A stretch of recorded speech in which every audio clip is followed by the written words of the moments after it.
All right. It says we're live.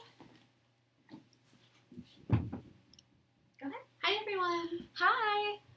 I'm Lindsay. And I'm Karla. We are 2/3 of the owners of Laughing Gull Chocolates. Allison is our third owner. She's with our kids right now. Well, my child and her child. I have a newborn, so if I look and sound like a brand new mom, because I have a week old, or 11 days, I think. Yeah. So we wanted to start off and tell you a little bit about who we are and what we do. And so we're Laughing Gull Chocolates, and you're sitting in our little cafe area. We put a table out with some of our products. But we started, I guess about 5 or 6 years ago, I actually started Laughing Gull Chocolates in Rhode Island. We're now in Rochester, New York. But I started in my head about 15 years ago when I was in college, started telling people that I was going to save the world with chocolate. And I didn't know what it meant at the time, but the words came out of my mouth. I was writing a paper on the history of the morality of chocolate, and somebody said, well, what are you going to do when you graduate? And those words came out of my mouth. And then I kept saying it, and about 5 or 6 years ago, I started making chocolates, and you'll see some of our first products. We'll kind of give you a little mini tour of our shop and what we do. And I started making chocolate with all ethically and locally sourced ingredients, local to the extent possible. About 2.5 years ago. Yeah. February 2018. 2017. I don't know. Our kids were born in 2017. Yeah, so. 2017. February 2018. 2018. Yes. We opened here, the brick and mortar. And instead of doing the markets and things, which Lindsay was doing prior to my having met her, we started selling chocolate and really delicious drinks and doing cheese plates and everything right out of our own space here. Mm-hmm. Yeah. So we wanted to talk a little bit about what ethically means to us, what local means to us, because those two descriptors are kind of critical to what we do, to who we are, and really to the reason that our customers, in addition to our delicious chocolate, but they're two descriptors that really define who we are and explain why our customers are loyal to us. Mm-hmm. And so this is our truffle box. This is what we started with. This is our everyday assortment. Closer. Yeah. Ooh, I'll Vanna White for her. Thank you. Mm-hmm.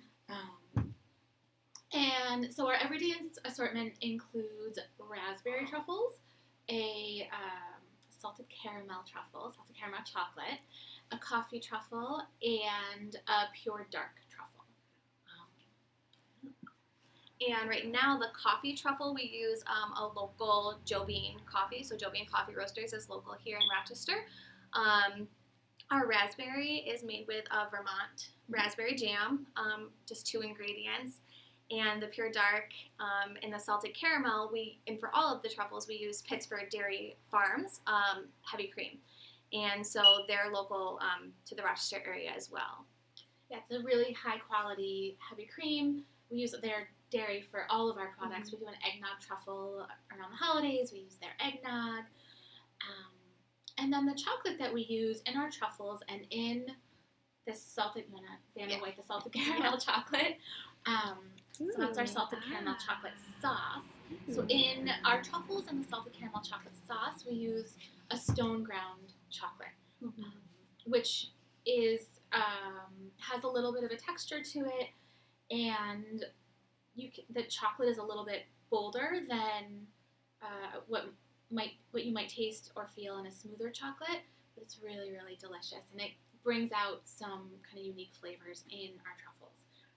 The salted caramel, I'm going to be perfectly honest, I'm not a huge salted caramel fan. I never was. When I was first developing flavors for the truffles a long time ago, my sister encouraged me to try a salted caramel, and I was kind of reluctant, but she was like, no, everybody loves it. And so we did it, and it is now a favorite, not only of us and our customers, but I love it as well. Like, I make a hot chocolate with it, and people started asking, can you make this ganache in a jar? And that's how the chocolate sauce developed. So that's really yummy. I also just realized that people can ask questions, and we can't see. I can look on here. Okay. Yes. Yeah, I'll look on here while you talk. All right. So, since we... That's not how to do it. That's not how to do it. So, like Karla said, we opened this brick and mortar about 2.5 years ago. And Karla and Allison came on as... Turn this down here. Okay, here we go. Hey! We'll figure this out. Came on as owners. And one of the things that makes... Well, there are a couple of things that make us unique. Sorry, guys. I'll figure this out for you. There you go. I didn't realize it wouldn't adjust and turn. Yeah, I assumed it would. I thought it would figure it out for us. Oh, hi. We're upside right now for you. Good? Yes. Okay. No. All right. So, a couple things that make us unique. We have learned so much from our peer chocolate makers, and we really admire what they do, especially because, you know, the chocolate makers are working directly with the farms, and that for us is so important. We know that when we look at the ethics, that is really kind of critical. And we are not primarily chocolate makers, although we're starting to kind of venture into that field a little bit, and hope to do a little bit more of it, at least on a small scale. But we are chocolatiers, and so we take everything to the next step, and we use those ethically sourced and, again, like I said, local to the extent possible to make all of our products. And we're really, really excited to bring those chocolate products to the next level. And so all of our truffles and some of the newer products that we'll tell you about in a minute are all made with ethically sourced chocolate. And we also do chocolate tastings with those chocolate products. With as large of a variety as we can, to really bring to our community and bring to light like some of the different chocolates that exist out there. Somebody actually asked, we did a wine and chocolate pairing last night, and somebody asked, well, what chocolates do you actually like, you know, above and beyond your own if you were going to buy a chocolate? And I was like, well, you're probably not going to find many of them, but here's a couple of the companies that I really like.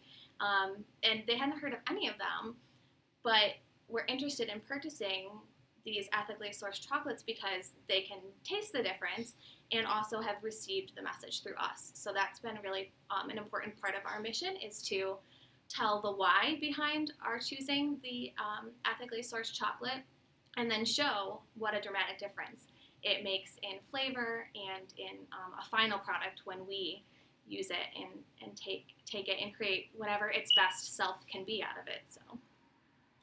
Yeah, so, and kind of along the same lines, Karla said we did a chocolate and wine pairing yesterday. We also have this lovely wine glass there.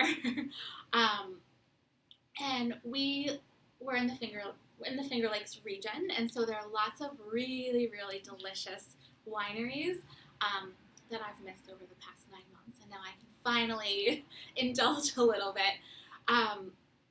But we have loved pairing and partnering with some of these local wineries in order to do chocolate and wine pairings. And so last night we did this chocolate and wine pairing, and we did it with actually an urban winery. So it's right here in Rochester. It's, I think, about half a mile away from where we are. And we paired some of our chocolates that we make with it's called Living Roots. And so we paired them with Living Roots wines. And they just, it's like magic in your mouth. They're so delicious. And we've done that with other wineries as well. We've also done it with some local breweries, because Rochester is huge craft brewery. One of the biggest central in the country. location, And so we've been really lucky to be able to partner with some of them as well. And then do you want to talk a little bit about some of the other local?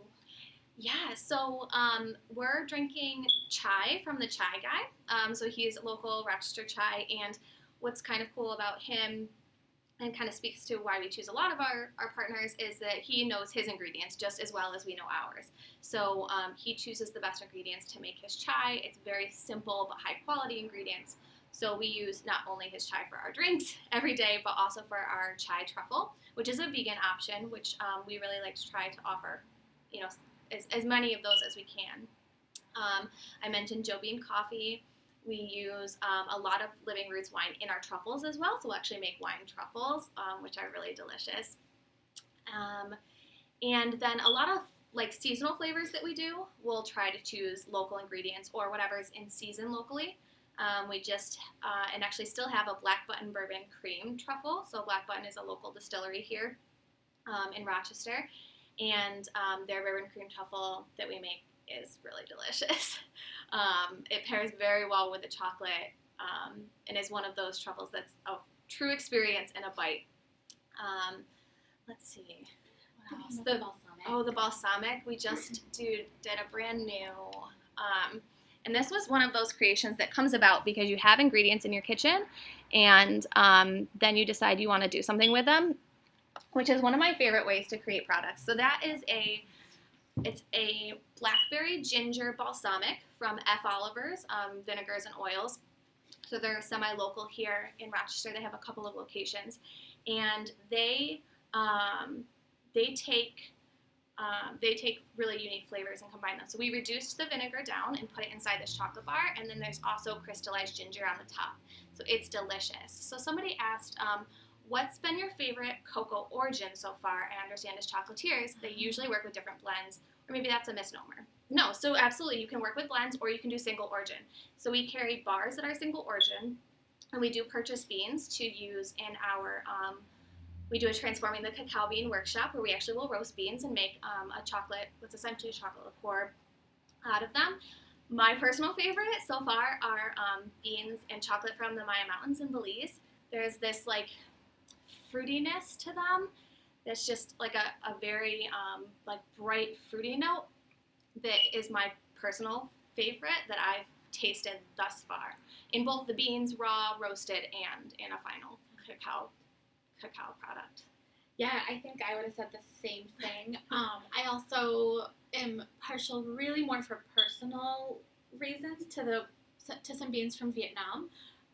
Mainly because I've been to that particular farm before, and I just think it's the only cacao farm that I've had the opportunity to go to so far. We're working on it. But yeah, so I love just kind of knowing who the farmer is and knowing that I've kind of seen everything full circle from the farm to the chocolate, and the chocolate has a really unique flavor too once it's complete. Yeah, so that's a good question. Yeah, we work primarily with single origin chocolate. We don't have as many blends, although there are a couple of bars here that are blends. That's a good question. Yeah. So the other products here, this bag of chocolate drizzled chips are, again, something that is kind of trendy, and I didn't ever think that I would love, but now that they're here, I can't stop eating them. Yeah. And so we use a potato chip. It's a brand called New York Chips, and they actually only use 3 ingredients in their chips, and they're so delicious. So they use New York grown potatoes, salt, and avocado oil, and then we drizzle our chocolate on them, and they're so good. And again, local. And And then we have some hot chocolate mixes or drinking chocolates or whatever you like to call them. Right now we call it a hot chocolate mix, but you can use them for baking or for all sorts of things. This one is our spiced one, which we actually use to make a spiced souffle. If you go on our website, on our blog post, you can see the spiced souffle recipe.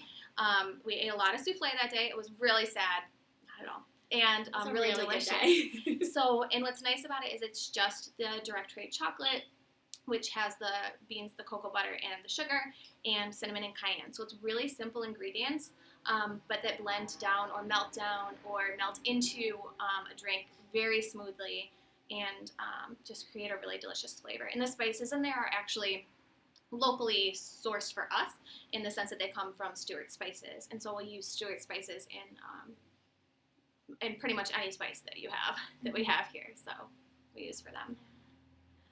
And they come in a little kit too. So we do little kits with vegan marshmallows and little chocolate spoons with those mixes as well. So one of the other things that I think really makes us unique is our education factor. So as much as we adore making chocolate products and, of course, eating them, our lives are really sad here sometimes.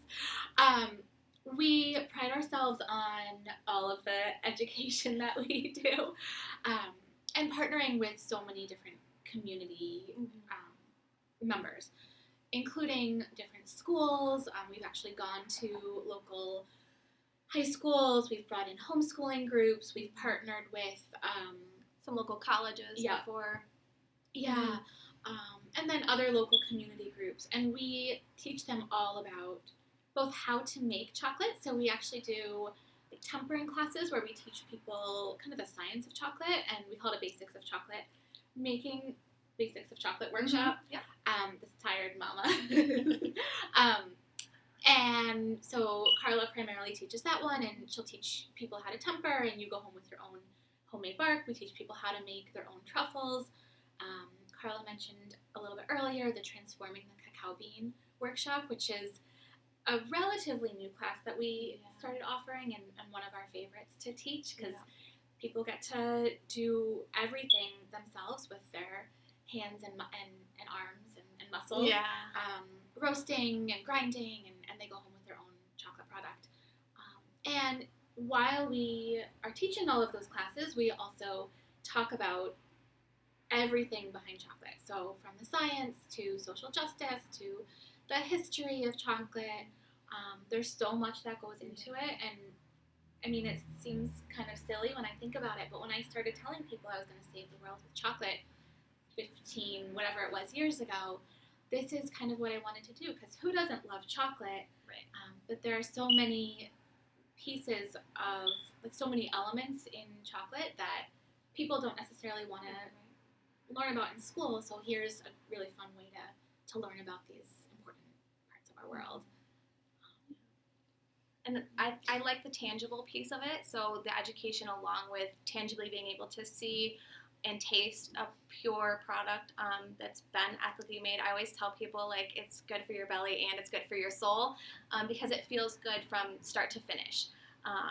And for us, that's a big piece of why we love what we do, is that start to finish, knowing that it's ethically sourced from the beginning, knowing it's treated well and roasted well. And we talk about all those components along the way, about how that cacao is treated and sourced and harvested and all of this. And we talk about all of that and bringing it all the way full circle to a final product, I think really helps consumers get a tangible sense of what the cacao industry is about, without obviously us being there, which is kind of nice and important to the industry. And a lot of people will come back and choose to purchase that chocolate knowing these types of things that they didn't know prior. So. Mm-hmm. Yeah, which I think, I know the Stay at Home with Chocolate movement, which we're so grateful to be a part of and so excited to be a part of, it kind of stemmed from different individuals and organizations wanting to support small local chocolate businesses. Mm-hmm. And one of the things that we talk a lot about is we are a small chocolate business, mm-hmm. and we are part of our very local economy in more ways than one, mm-hmm. but we're also a part of the global economy, and know how important it is to support a lot of these small cacao farmers, Right. Which we do both directly and indirectly, and we're really proud of that. And so proud and think it's important to support the Stay Home with Chocolate movement. So thank you again for they for just joined doing on. that. So yeah, thank you. Stay home with cool. chocolate. Yeah, a little bit. So in addition to like the education on the actual harvesting and the ecosystem, components to chocolate, Lindsay actually teaches in her truffle making workshop a lot about the history of cacao, which is not a piece that you necessarily get a lot of the time. I've learned so many different things, and I think also kind of helps bring people to their roots with cacao is knowing some of the historical aspects of it and the way that it's been treated and used and processed and all these types of things throughout history and how that's changed over the years and how in some ways it's stayed consistent over the years. And then in learning about the science, when we decided to come up with another class, and we wanted to teach people how to temper, and it's a very science-based thing. Tempering has a lot of science behind it. There's some components of the science that overlapped with the components of history, which I didn't really expect. And so we kind of try to bring all those things to consumers and give them an experience that gives them some history and some science, but is really tangible and fun. And I think there's a really good balance of that in our workshops.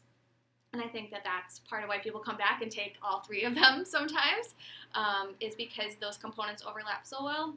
And then you can kind of see the final product that you've created and that we create. And I don't think we Vanna Whited our bark yet, so I'll Vanna White one of these for you. And the ginger, too, at the same time. So this is a cinnamon sugar almond bark. And it's hard to see through the packaging with the computer and the phone here, but it's very shiny. And if we were to break into it, it would have that beautiful snap that we all know well-tempered chocolate has. And our chocolate-dipped ginger, which has been a crowd favorite ever since, I don't know, for as long as I've known Lindsay, it's been a crowd favorite and doesn't usually stay on the shelves at festivals and fairs. It's usually the first chocolate-dipped goodie to go, that ginger. And so we teach people how to make that bark, which is kind of a cool thing, is to get to make your own creation. And I always tell people, like, you can't go wrong. Like, there's a list, there's laid out ingredients in front of them, and they're like, well, what do I make? I was like, whatever you want, because you can't go wrong. Whatever your palate likes is what you can go with. And so there's like that freedom that they get, that we also get as chocolatiers in the kitchen, to create to our palates and to create to our liking. So yeah, and recently we've had a lot of fun creating new flavors and new products. So Karla Vanna Whited the balsamic ginger, blackberry balsamic ginger. Thank you. Bar that we recently created, and then we have a couple other new bars, and these we're excited about because they're shelf stable. So especially in this kind of strange world that we're all living in right now, it's really great to have these shelf stable products. This is a good one. Yeah. Okay. Yeah. So this one is a new one, and it's not available online yet. But give us another few days and it'll be up online too, because we just made this recently and tasted it and tried it and then tasted it again. And so this is it's a coffee bar, and what's cool about it is it has a lot of awesome ingredients in it, and they all come together to create a really delicious experience. So we start with a white chocolate from Ashkenazi. Which is really great, nice, simple ingredients. We struggled for a long time to find a white chocolate that we felt proud of using. And, oh, thank you, Warm Blue. I can't remember your name. She said our chocolate's delicious. Oh, yay. And go ahead. So it has the white chocolate. It's Tax Club. Oh. We don't need to answer that right now. Sorry. So it's got the white chocolate, and inside the top layer of white chocolate is a full coffee bean from Joe Bean Coffee, local. The next layer is Jaguar chocolate from Choco Soul. up in Toronto. We really love them. They're one of the chocolate makers that we've actually had the pleasure of visiting together as a team. Myself, Lindsay, and Allison, and all of our children came with us to go and visit them, and they were very nice. They hosted a tour of their shop for us, and we really enjoy their chocolate in flavor and in origin and in story, and felt very aligned with what they spoke about. And so the next layer is that Jaguar chocolate, which has kind of a slightly nutty, almost butterscotchy kind of flavor to it, so really nice with a white chocolate. The next is milk chocolate. No, I'm sorry. Then there's a layer of crushed beans from Joe Bean. So there's the whole bean and then a slight layer of crushed beans for some texture. And then a milk chocolate, which is pretty simple ingredients. It's got sunflower less thin rather than soy less thin, so it makes it a little more allergen friendly for our customers. And then a layer of dark chocolate infused with Sweet and Cute coffee syrup, which is another local to Rochester product. And so it all comes together with all these different colors to create, especially when you break into it, like an ombre effect in chocolate, but also has a lot of just really delicious ingredients in it. And so we're really happy with all of the new ones, but that's been my latest creation that we've really that I felt pretty passionately about eating. So, and once I stop eating them, they'll be up online for you to purchase. And then we've been experimenting a little bit more with the milk chocolates and the white chocolates, which are actually relatively new to us because we've been kind of so focused on the dark chocolate. So we have a milk chocolate peanut bar, which is amazing. It's really good. And a berries and cream, which is also delicious and really, really pretty. Oh, yeah. So this is simple. It's dried fruits in the white chocolate and a layer of dark chocolate. And it's very pretty and very delicious and a nice balance with the tartness of the fruits and that creamy sweetness of the white chocolate, and then that, of course, rich smoothness of the dark chocolate. So it's a really nice balance. And again, in experience, we really like layered flavors. So we try to do things where you might take a bite and the first thing you taste might be orange. In our Aztec truffle, for example, the first thing you taste is orange, and then some of the spices come in. You get that vanilla bean that we use, you get the cinnamon that we use, and finally at the end, the cayenne pepper that we use will hit your palate. And it does, yes, chocolate helps us through this tough time. It's true. We're kind of lucky. We're kind of lucky it's just available to us. And so, so that the layers of the Aztec truffle. And so that with the dark chocolate that we use, and by infusing that like really high quality cream, gives that layered effect.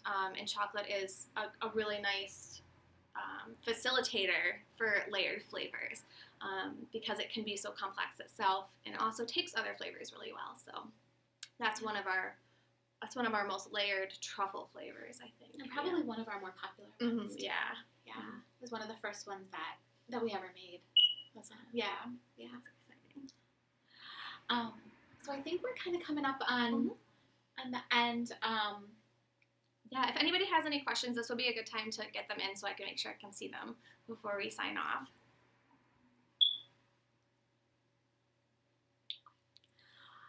Well, thank you. Are there? Not yet. No, it's a little behind where we're at there. Okay. So. Okay. But yeah, thank you for joining us. Thank you to Stay Home at Chocolate or with Chocolate. Stay Home with Chocolate. Or at the chocolate shop. Quarantine yourself at a chocolate shop like we do. Not a bad place to be quarantined. Yeah. Thank you to everybody for hosting us, and please feel free to reach out if you have any questions. We have been doing some virtual experiences, so even if you live farther away from us, if you live in the continental United States, we can ship chocolate to you, and you can do a chocolate tasting with us. We hosted our first one this week. We'll be hosting another one on Saturday, but there will be more to come. We're really trying to bring that, excitement of an experience to you in your homes. Even though we're all stuck there, we can bring you the chocolate, and we can bring you the education right to your house. So you can always join us for one of those, far or near, and we'll ship or we'll also deliver within 10 miles of us, so lots of choices for you there. We've been using Zoom, so even though we're not in person, it's at least somewhat of a social experience. Yeah. And you get chocolate, so it's been pretty nice. Yeah. All right. Okay. I think that's it. All right. you. Thank